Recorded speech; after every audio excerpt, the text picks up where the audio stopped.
Hi guys, welcome back to my channel Megha dot Pekhom. তো আজ আমরা যাচ্ছি পুরী।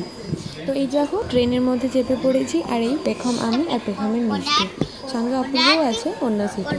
তো এই চললাম পুরী। দেখো পুরী পৌঁছেও গেলাম, আর রাত্রেবেলা রাস্তাটা তো দারুণ লাগছিল, সঙ্গে ঠান্ডা ঠান্ডা হাওয়া। চলতে চলতে ঠিক সমুদ্রের সাইডে পৌঁছে যাচ্ছি।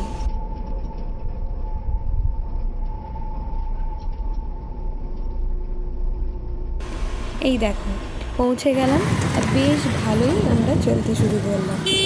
এদিকে গরম গরম ওয়েদার, তার উপর রাত্রিবেলা যাওয়ার সময় বেশ হালকা হালকা ঠান্ডা। তারপরে এই দেখো সেই সমুদ্রের ধারের রাস্তা। সকাল হয়ে যাওয়ার সাথে সাথেই চলে এলাম সমুদ্রের পাড়ে। চায়ের দোকান, সেই পুরনো কাকুর চায়ের দোকান, আর ওই যে সমুদ্রের পাড়। আর এই যে পেখম একদম জোর জবরদস্তি শুরু, তাই আগেই চলবে জলের মধ্যে, তারপরে চা খাও বা চায়ের দোকানে বসো, যে কোনো একটা। বারবার দেখাচ্ছে চলো সমুদ্রের দিকে, চলো সমুদ্রের দিকে। ওই দেখো কি সুন্দর লাগছে, তাই না? রোদ তো বেশ ভালোই উঠে গেছে, 8টা সাড়ে 8টা বেজে গেছিলো। তারপরে চেপে পড়েছি উটের ওপর, আমি আর পেখম দুজনে মিলে। উট থেকে নেমেই এই দেখো ডাব দোকান, যেখানে পুরী আসবো আর ডাব খাবো না সেটা তো হয় না। তো এই যে আমরা নিয়ে নিয়েছি শাঁসওয়ালা ডাব, যেটা আমার খুব পছন্দ। আর এই যে পেখম তার ফিনিশ করে ফেলেছে।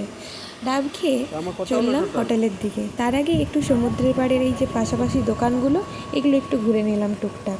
তো বেশ ভালোই লাগছিলো সব জিনিসগুলো, বিশেষ করে জগন্নাথের এই লকেটটা আমার তো দারুণ লেগেছে।